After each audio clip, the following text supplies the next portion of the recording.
Hey guys, welcome to the Theory of Three.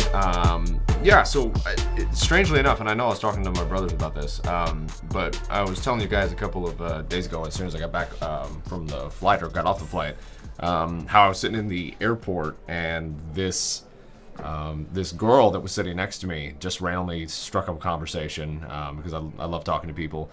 And come to find out, she was a makeup artist in the film industry, and she had worked on all kinds of projects. She started throwing out names and stuff that I've always wanted to work with, and it was like, okay, all hail. And what was even funnier is the fact, as soon as I started talking to her, immediately I would say 10 or 15 people started turning around and listening, and it's because they all work in the industry. The guy to my right was a car driver. He does nothing but like haul, replica cars and also stunt driver vehicles across the country, and that's literally what he gets paid to do. But it's kind of cool to think about like being in the industry and how much time we've had to engage with people, both intentionally and unintentionally. Being open to conversation or just being a conversationalist is extremely important, because your ability to communicate within the industry is absolutely key. How you present yourself to people is how you get work. It's networking. And it's networking 101. If you can't network, you can't work. Yeah, no, it's true. Especially if you're... Yeah. Yeah, no, it's true. And I thought that was completely funny because, being out in LA, everybody talks about how it's a dream, and believe me, it's beautiful. It's one of the most beautiful places you can absolutely work. I mean, we've worked all over the country. Most of our work has been in Atlanta, Chicago, some in New York, but heavily in this like Midwestern strip. And the flyover states. Yeah, the flyover states. we see the money go from New York to LA, LA to Los Angeles, or wow, I just said Congrats. literally LA, Los Angeles. No. But Short flight. yeah, It's true. super short flight. Yeah. You mean Atlanta? Yeah. Yeah, but yeah, I mean, it's just really cool being able to go to a city like that and work there, for about a week and experience people in a different way, because living in St. Louis is quite a feat in itself if you try to work in the film industry. But when you go to a place like LA, you get to finally see what people do talk about. It is a place where your dreams do come true, because literally all around you, the same people in the same industry that you want to work in are there, and you get to interact with people on a daily basis. Even just grabbing coffee at Starbucks, you meet people that are working in the industry, carrying cameras around, actors, Instagram models, whatever, influencers for that matter. Yeah. They're all within the entertainment industry. So, But what's interesting is like, even in a sense of like, we're a part of a ton of Facebook groups, which is amazing for work. But 90% of the time when someone from LA posts a job saying, hey, for instance, hey, I need a sound guy for $550 a day, for a 12-hour day, for $150 for gear, there's bound, and I always check the comments, because there's bound to be someone that works outside of LA that is like, guys, that is a super low rate. And even our sound guy has said the same thing. I've talked about you in the third person, by the way. Well, I appreciate that. Has said that before. It's like, $650 should be the rate plus whatever your gear rate is, which a lot of people vary on that. But that being said, and then everyone in LA chimes in and says, no, that's a fair rate. And it's oversaturation in LA. It's not just oversaturation, it's people fighting for the same job. And so, of course, you're going to try and you're lowballing. You're lowballing it out as low as you can. And there's people it doesn't matter in what city you're in. There's people that do it all the time. And, if you're trying to get a good day rate, like, something that you're worth, you're always going to be fighting the people who are willing to lowball you. And in that sense, the only people that are really going to pay you what you're worth is the people that know you and that know your worth. And that's basically what it is. That's true. I mean, we were dealing with that less than a month ago. We had a project that we were, booking to work with. And, the company, worked out of LA. And the LA prices were absolutely shocking, because they were, trying to hire crew here for the same price they were hiring out there in LA. Excuse me, wait a minute. They were hiring feature film rates. And, I just, in the end of the day, we were fighting for our crew rates. Yeah, and it's just hiring, kind of a bizarre thought that LA is the the land of dreams, the place where you can consistently get work, but definitely lower. Well, lower that day rates. consistency varies on who you are. Yeah, it's true. You know, Yeah. again, like it comes back to what we were talking about Networking. earlier. It's about who you are or who you know, not what you know. Yeah, And there's a lot of people that we know that moved out to LA that live there full time and they become baristas. yeah. And nothing against like I Yeah, absolutely love nothing people wrong, that make yeah. coffee. Yeah. I absolutely do. No shots fired. Yeah. There's nothing wrong with it. But there is like a sense of like urgency, I guess, once you get out there. I mean, good God, there was an apartment listing that we started looking up apartments while we were out there just for the fun of it. Yeah. And there was a 1-bedroom apartment right down in, God, it was like it was near West Hollywood. But it was $1,700 for a 493 square foot room. Jesus. 1,700. Yeah. That's as big as our studio right now that we're working in right now. Yeah. Like, I know of bathrooms Screw that are that. larger than that. That's insane to me. And 1,700. I mean, it was like bare bones, too. There was images of it. There was like nothing in the room. It's like a square room with a fridge and a countertop in the corner. And You that's get- legitimately it. You could almost buy that real estate with that with that number Yeah. for that And square space. it's crazy, too. Because like here in St. Louis, and I was talking to the guys out there, and they were tripping. They didn't want to hear about the prices because it made them that upset. I was telling them that, I could get a 3-bedroom, like condo suite Yeah. with like top end luxury for like 1,600. Yeah. Well, and that's the thing is like if even in St. Louis, if you're paying 2,300 or something like that a month for an apartment, which that's still low. How many days a month do you have to work, Yeah. to actually pay it? Plus, but for us, if, we're living out, we live outside a little bit out of St. Louis, so the rent out here isn't much. And if I got to go to LA for a week, then I'll just fly out there for like 100 and something bucks or whatever. I think $300 was the flight, or even a little more. $300-400. Yeah, and save that little money, go out there, stay with a friend that's out there that has a house or something Yep. like that, and wham, bam, damn, done. Wham, bam, thank you, man. Yeah. Fly back. I was gonna say that. Wow. But But that I mean, like, and you're saving a ton of money without without the and the pollution out there is just so the pollution, so the air is really nice when you get up in the mountains. Down to Well- the city, you can. It's kind of like, and I think you know what I'm talking about. When we were in New York, there's this like, haze. it's like just heavier. It's heavy, Well, and it the doesn't. IHG Like, was it like always 41 kinda, yeah. in the city, and It out stinks. here it's like 36. I don't know how to describe it other than that. It's like going into a refrigerator. Yeah. And that musty smell you smell everywhere. It's it's not mold. It's just like your grandpa. It's like It's dirt. like your grandparents' basement. There's like a. It's like your grandparents' basement or your grandparents' like old 81 Mercury that they had smoked in for a long time. Yeah, and there's just like Yeah. there's more oxygen. There's less oxygen and more like crap in the air than anything. No.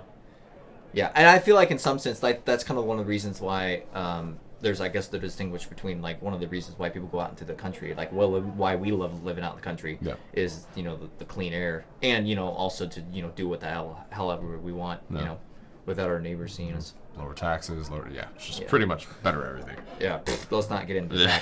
Jeez. But yeah, so some crazy stuff. But yeah, moving on from work though. Have we talked about this for 10 minutes? Guys, I just to let you know, like we try to stay on a stretch. None of us set a timer on this, so you did.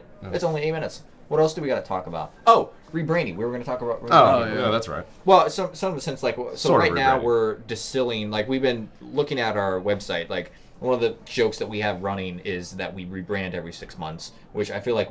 Before it was even more than that. It was Yeah. every 2 weeks. Well, I feel like in some sense, and it's more of a running joke. Is like our way of looking at it is that we work for 3 or 4 months, and then we're like, well, 90% of our jobs we just keep distilling down to what we want to do individually. We know what we want to do, but then we kind of would go and it's like, well, maybe we can offer this, maybe we can offer that, maybe we can do this. How do we make the process easier and more efficient Yeah. for the person coming to our website to understand who we are and what we do? It's also beta testing. I mean, because what we're doing essentially is creating a personification of what the company wants to do. We have a general idea of what that is. We promote that to people, and then after 6 months, we sit down and go, okay, so What HR, worked and what didn't. like what's the damage control? Yeah. How did it come across to people, and what were the biggest complaints? You know, and then we I take think that. I think the move main forward. thing that people get that come away with is like we've known people for 2 years, and they're like, "Do you guys still do client? You guys do client work, direct to client work?" It's like, Okay, guys, go back to the drawing board. What are we doing wrong? And again, like we're definitely no experts. Like we've built our whole website ourselves. Everything on our website is something that we've said or we've written, and we are absolutely nowhere near saying that we're experts at trying to convey what exactly we do. None of us went to school for copy, so Yeah. you know. But in that sense, like we've branded ourselves. We've made the logo ourselves. We've had other people help us along the way, which we're not dissing those people, but it's definitely been a journey in a sense, and we're just really distilling down what exactly we do, and we've had a lot of people give input in the last probably 2 or 3 weeks, and that's the main thing, and also something that we looked at as who we work for and what we work for, and the level of quality that we want to hit and where we want to start playing at, which we are really playing at that level, but we want to hit higher, and so yeah, that's one of the things that we've been working on this week, which again, like, this might change, but for this episode we record these things on Tuesday, so we got the rest of the week to screw up and make decisions and then come back and yes again. Yep. So and the whole reason why we're looking at our brand and the direction that we're going and just kind of shifting focus a little bit is we're updating our website and updating content and updating just the whole face of the company, and it just comes as a package deal. Yeah. And so I'd probably say in the next month and a half we'll have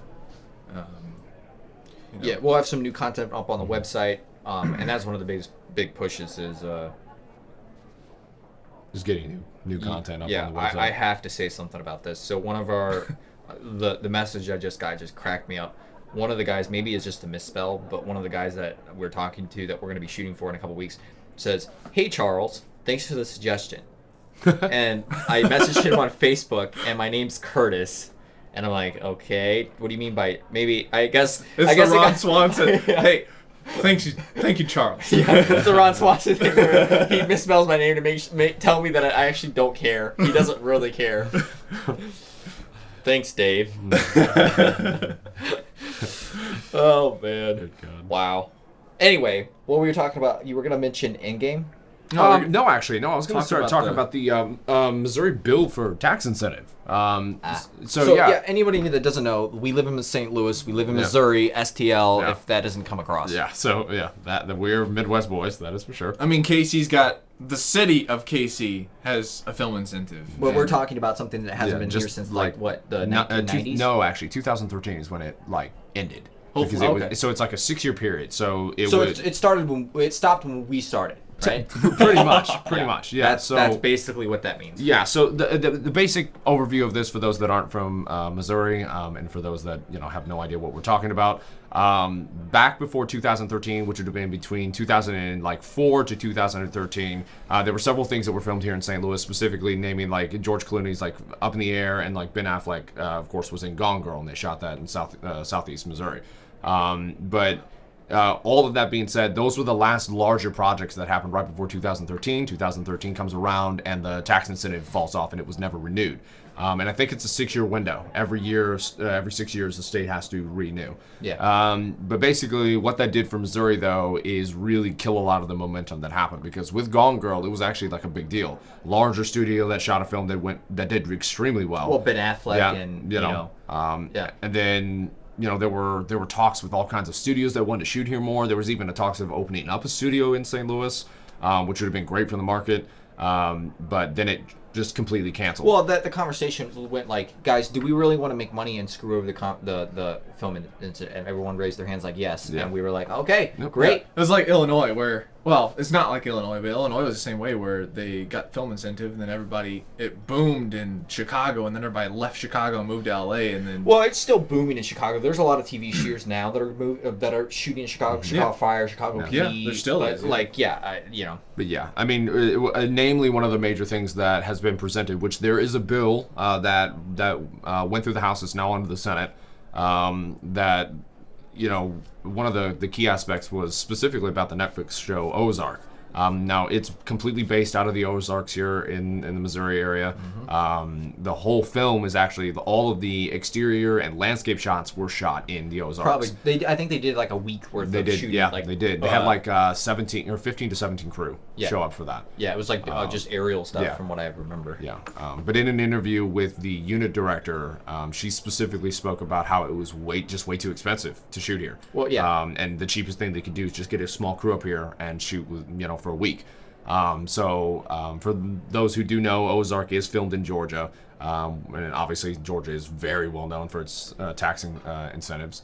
But basically, the bill that's been presented, which is by Kathy Swan, she is basically pushing for the bill, which is going to offer a program which is like $4.5 million a year, which is obviously low. There is let me see if I can find her name. Steph Scuffingham, I think is how you say her name. I probably pronounced that wrong. She's the. Forgive me if you listen to this podcast. Yeah, don't go off of language and or just pronunciation. She's the Kansas Film Commissioner, Kansas City Film Commissioner, and she even said that Netflix can go through like 5 to 7 million per episode on something like Ozarks when it comes for just the film incentive. Wait, She's you saying mean per season? Yeah. No. Dude, per episode. Dude, HBO doesn't even do. That was one of the highest paid TV series ever made. And they were doing 1 million per episode. 1 million per episode in budget, but the incentive side per episode is what they're talking about. Which, for some reason, I do agree with you. That does seem a little odd. But I mean, that's even on the Springfield News Leader. That's what they wrote. It was like 5 to 7 million per episode. Netflix is different from what HBO does. Yeah, It's so been a like, while since I've well, watched HBO. what I don't know what that really means. Yeah, it does say 5 to 7 million per episode. The point is like 4.5 million as a tax incentive for an entire year. That's actually really small. I mean, Atlanta's doing like 2 to 3 billion, so it's kind of difficult to like look at that and be like, oh well, that's a great, that's not the greatest, but it is a good starting point. And it would allow, the Missouri tax incentive for film to be somewhere right at 20%. But yeah, so when it comes to like our state specifically, this is like a very hot topic right now in the film community because there's several thousand people that work in it here. I mean, it's nothing like Atlanta, or Chicago. But there are a lot of people here that are very excited to see that go through. And if it does, that's like absolutely massive for specifically like the lower end, feature films. Low budget feature films that are running from like 250,000 to 5 million. That's perfect for them. That would be a literal dream. And that just gets people interested in bringing more people here. Nope. Because I know that it was a long time ago, back when this bill was first thrown up on the ballot in, I think, June or July of last year, 2018. There was talks with a couple big production companies that were looking to move into the St. Louis region, but then the bill got dropped, and so they never. Yeah. I did not know this. Is they are completely correct. Stranger Things, which is probably the biggest show on Netflix. Correct me if I'm wrong, but they were season 1. They were spending $6 million an episode. Wow. Yeah, season 2 was $8 million, and the season 3 they're spending $10 million an episode. Well, if you think about it, in comparison to a full a feature movie, it's not that far off. If you're spending what, 6 or 7 million an episode, you got 12 episodes. Yeah. You're spending 100 million. You're spending good money though. Yeah, it's 100 million for like a full feature. It's true. It's true. I mean, it's not that far off. Yeah. Well, I mean, that kind of makes sense though, because like Game of Thrones is like 15 million each. Yeah. Wow. I Maybe thought it was $1 million in marketing. Well, I mean, I don't know. Where did I get that number though? Which? That $1 million an episode. That just seems. Oh, that was like that's actually been around for a couple of years because that's a huge standing point for somebody to spend $1 million per episode. That's kind of a big deal. There was maybe it was. Oh, this is season 8. That's what they were saying. They were saying they spent $15 million per episodes in season 8. Yeah.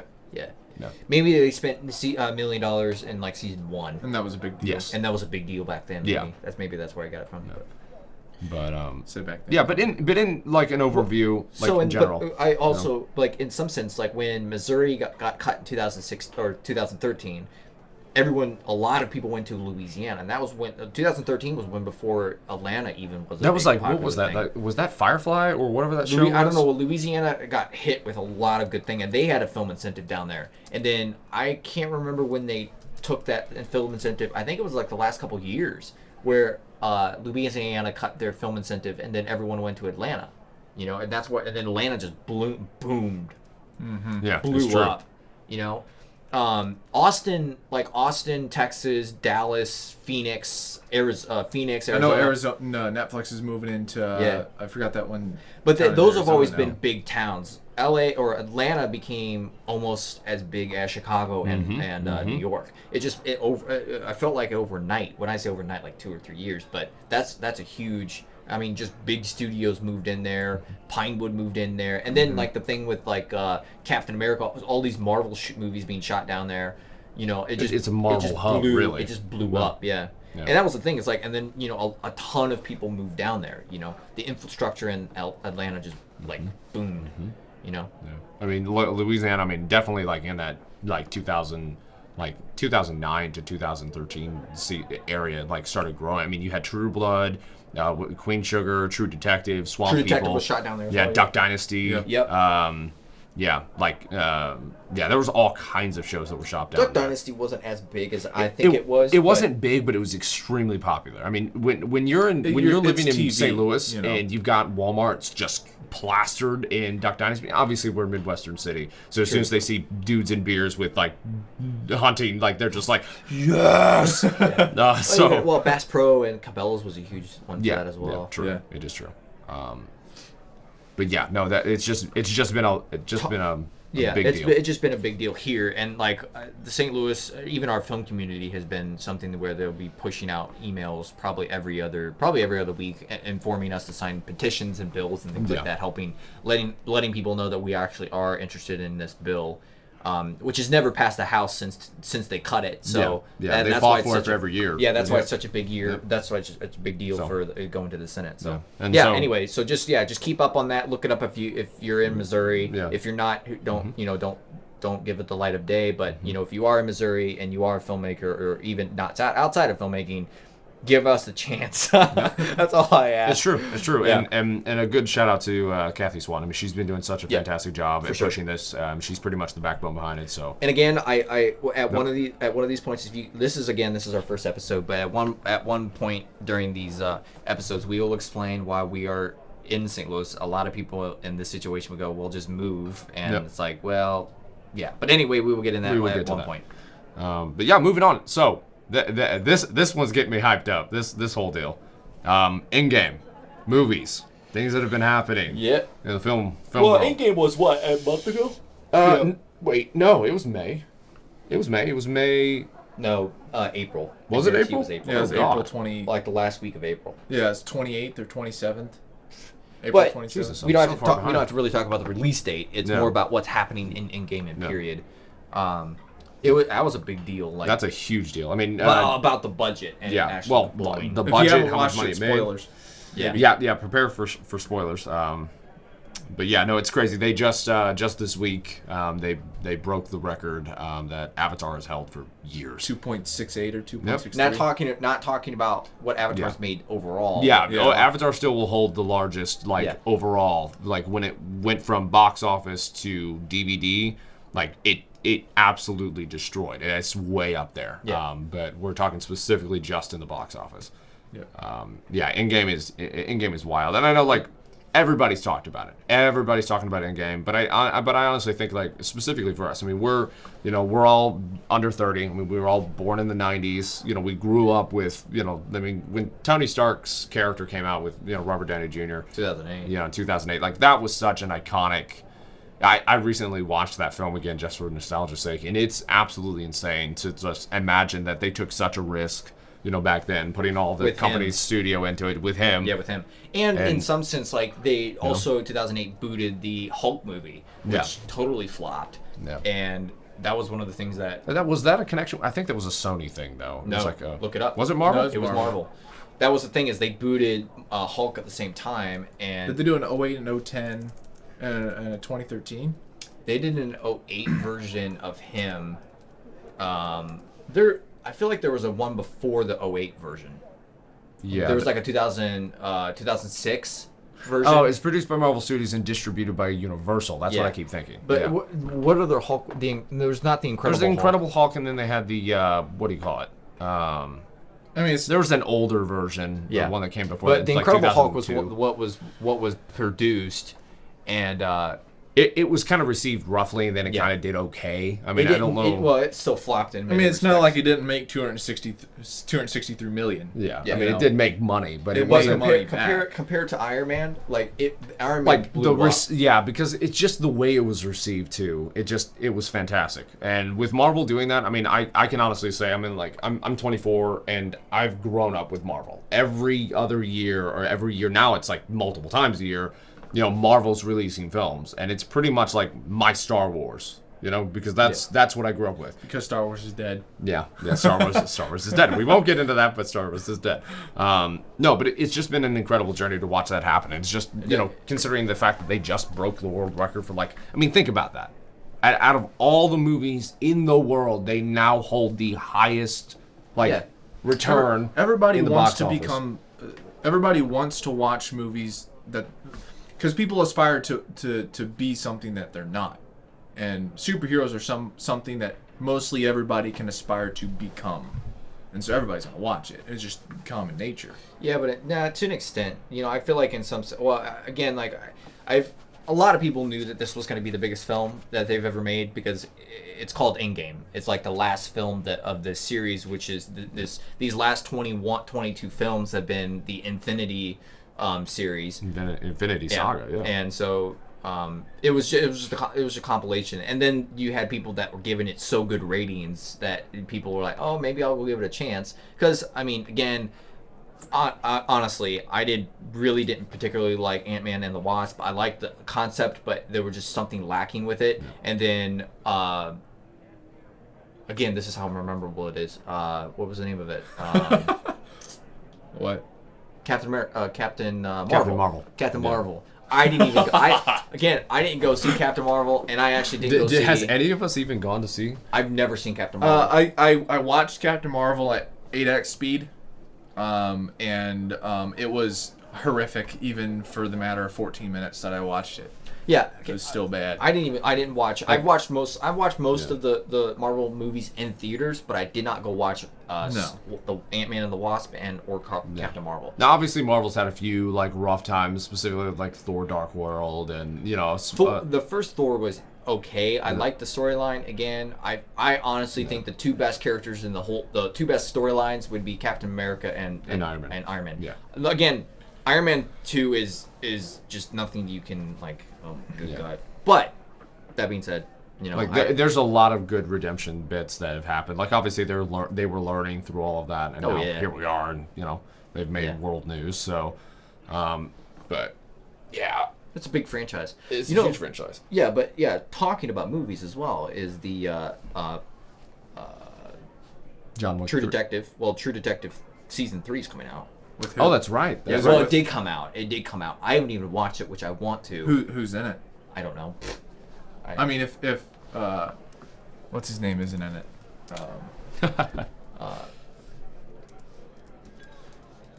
Matthew I can see his McConaughey? face. Matthew McConaughey. was If he's thinking- not in it, I just can't watch True Detective. Well, it was the combination between Marty and him. Yes. Whoever, I can't remember the actor's name, and I really, really like him. He plays in Now You See Me. And in Now The You See Me. Highwaymen. He plays in The Highwaymen. Yeah, he's just a good actor, and Both of them. yeah, and both of them together in tandem was just a great story, and the story in and of itself, even how the season opened, was amazing. With them, you know, finding that it just set the tone for the whole film. You know. So, yeah. The other thing I was want to talk about was the Tolkien film that's coming out May 10th. And You know, it did come out, right? It's out, yeah. And so that was the thing is like, I see again, the reason how you know is a true filmmaker is he doesn't even know what day he's on. And I thought May 10th was next month. But yeah, I want to go see that film, honestly, if it's still in theaters. It seemed like the trailer seemed interesting enough. I have heard that like when they wrote the script, that one of the major plot points they cut out was like his Catholic faith. because they completely like pretty much wrote it out of the film. Yeah, but the only people that are upset But- about that is the Catholics. Yeah, true. And You it's know? just like okay. It's a small majority of the people. The same reason if they cut out a huge section of whatever out of a film, the people that are usually being cut out are the people that are angry. Yeah, it's true. But that's the thing is like I want to go see it for sure. I would rather go see John Wick 3, but as a story as a story of a whole. One thing I didn't really like about John Wick 3 is the trailer. It just felt like it was a slash and gun movie. That's all it was. Let's not get into that because the trailer uses sound effect beats along with the dialogue, and it's kind of this like it almost sounds like it's being released during Christmas. Yeah. Because you might as well just put some jingle bells to it for some reason. It just. But one of the things that I've read the reviews about it is that there's a lot more story involved, and there's a lot more backstory behind John Wick. And I'm like, okay, I'll be good with that. I think it'd be a good movie to go see. I just don't know about how they end it. I just watched his recent film, Replicas. Yeah. Gotcha. It was like I was watching John Wick in another life. Yeah. It's like it's just, yeah. John Wick in another life. That's hilarious. It's just like seeing Daniel Radcliffe play a different character. It's like, Yeah. no, that's Harry. I'm Harry sorry. Potter. You But know? that was another thing. Robert Peterson or Patterson, which is the guy that plays Yeah. in Twilight. Yeah. He was just announced to play Batman. What? In Yeah. what? The A new TV Bat- show? Yeah, the no, new- no, the Matt new Reeves, Batman, and Warner Brothers. No, Yeah. well, because they're recasting Batman from Ben Affleck.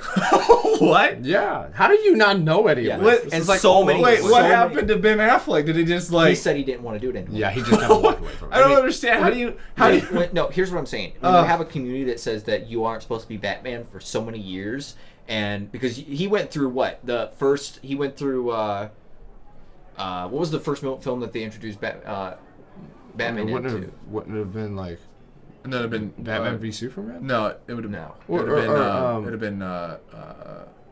I'm stupid if I It's the can't- second Iron Man. What? Second Iron Man? Wow. No, second. no, so second Superman movie. Yeah, Batman v Superman. That was the first time they introduced Batman's character. Yeah. I swear to God, that was Is it Batman? Is it? It's Batman v Superman. Yeah, and that then he was was the in- film he they was in, introduced him because it was Man of Steel, Batman v Superman, and then We're not Justice going to League. talk about DC. DC just DC's just it's just another thing. I mean, okay. Aquaman was Aquaman good was except fun. for. Oh, come on. It was fun. All right. It was It fun. wasn't Don't It say was good. fun. Say fun. It was Okay, fun. so the only reason why it was fun was Jason because Momoa. Jason Momoa is the only reason why that film was Dude, enjoyable. like him He's and super him dope. and a golden hill. It just seemed the. I know, it just he's a seemed golden- so I mean, good, obviously, dude, he's but- completely walked away The- from his Dothraki background, and that's Which like, again, we're not. Yeah. yeah, you can't even get close to that. Yeah. But the point is, like, I mean, honestly, I think that's the only reason why I went and saw it. is because- I wanted him to pull. I wanted him to melt this trident and pour it over the guy's head, like he did in Game of Thrones. Yeah. Or and like just pour the gold over the guy's head, and just let it solidly hit the ground. Dunk. Dunk. Yep. Yeah, and then it would have been over. It would have been absolutely over.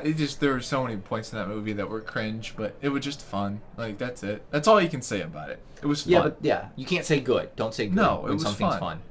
But this is like, it's like finding Dory. It's fun. You know. Dory's not fun. It's stupid. But There's yeah, good no. memes. Back to John Wick Good though. John Wick memes. 3. What's it? Parabellum, I think is how you say it. This is Lionsgate's like. It has been a long time that Lionsgate has had this big of an opening. 92 million global in the first day. That's huge because the only there's I think it's like 5th or 6th in the largest one that Lionsgate's history. So like for a film that started out years ago that had like is Lionsgate owned by Disney?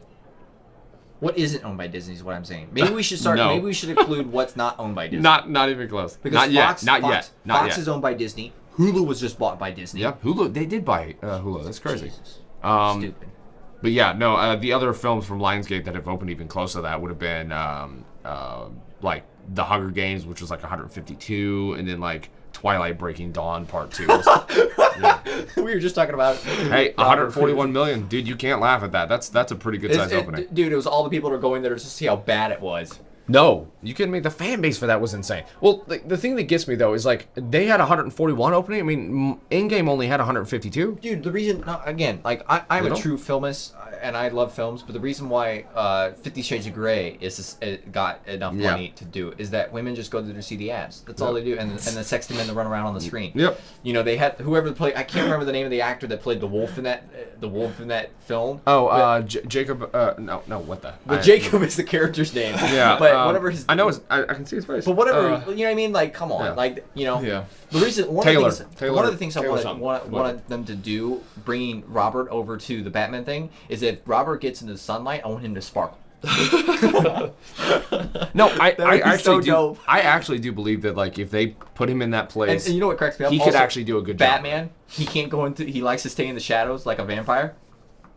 I feel like they Well, should just it makes morph sense. him. Like him going from Batman from a vampire into a bat. That's like a Yeah, perfect, dude, that's a yeah. perfect way. They still suck blood, and they live in caves. I think because of his character type and the way he's been able to play like some darker characters in general, I do actually think he might not be a bad choice. Again, like I'm You know? not dissing him. I just don't see it as him as that character. I think if he He's puts done on some- like another 40 pounds, gets beefier, and still has that same mannerism, he could pull it But off. that's the thing is like I haven't seen any of his other films, which I've seen super good ratings.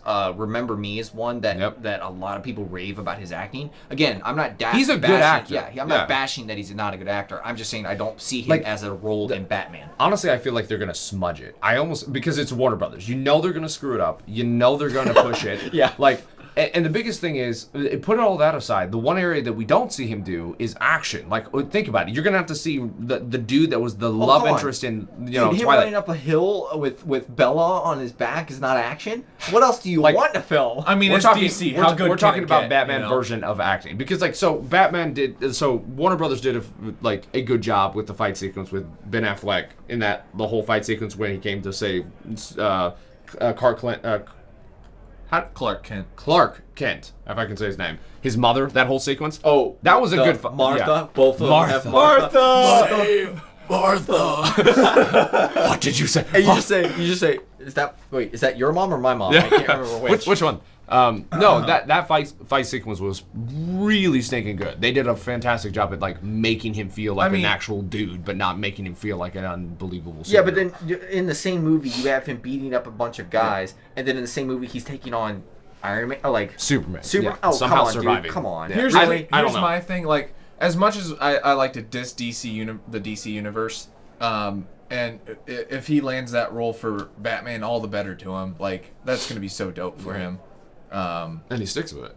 Yeah. It doesn't Well, the leave. actors get paid whether the film makes good money or not. I mean, it's good. It's still gonna make money. Like, I don't care if you look at any DC true. movie, you're gonna make money. Like, you're still gonna have like a 2.1 or 2.3 if it goes like 87% of the box office. You're gonna be just fine. You know, the I mean, company's Justice gonna make money. Justice League made a ton of money. I mean, their opening was massive. Yeah, Wonder Woman was, pretty decent. Wonder Woman was actually good. I actually enjoyed that. I'm actually excited to see what because they do you with, wanted like, to become Wonder Woman for about 30 seconds. Yeah. That's all. And you're a dude. yeah. Yeah. And that's not. that bad. says something. Yeah. That Yeah. says something. That And means it they has actually Chris like. Pine. It has Chris Pine in it. Yeah. Yeah. So how I'll go wrong see it can because it of get? Chris Pine. Yeah. Period. You know, Well, Like he's it was dead just next it. one, but- Well, apparently, sort of. He's in the cast. Oh, he is. Yeah. So hey, it's gonna be. it's all good. Yeah, we're going back. Yeah. But yeah. But anyway, guys. I guess that's it. Well, until next time, which hopefully, is next week if we don't get too super busy. But yeah, thank you for listening. If you made it this far, you can check out our company which we run called Brothers 3 Studios. You can find us online. You can also find us on Instagram under that name as well. No shame in this plug. Yeah, this is absolutely not a plug. And then shout out to James Kinsey. He's he'll love that we put his Instagram handle in this as well. But yeah, you can follow him on Instagram as well at James Kinsey. J.A. Kinsey. No, No, we're not even plugging him correctly. What's the A stand for is my question. It's always Andrew. James A. I thought it was just... It might be. It might be. So if you want to follow James Kinsey, his handle is _James Andrew. Do it. Yeah, do it. Yeah, and at some point we're gonna get guests on this show, just so that everyone kind of understands what we do. It's just the three of us talking, but I guarantee you at one point we're going to have James on. We're going to have a couple of our directors on. We're going to talk about film. We're going to talk about a ton of things. So, yeah, stay tuned. And if you like it, hit the thumbs up on Spotify and iTunes. And, yeah, check us out on Anchor, which is where we're posting this piece, or this podcast, I should say. But, yeah, thank you for listening, and I'll catch you next time.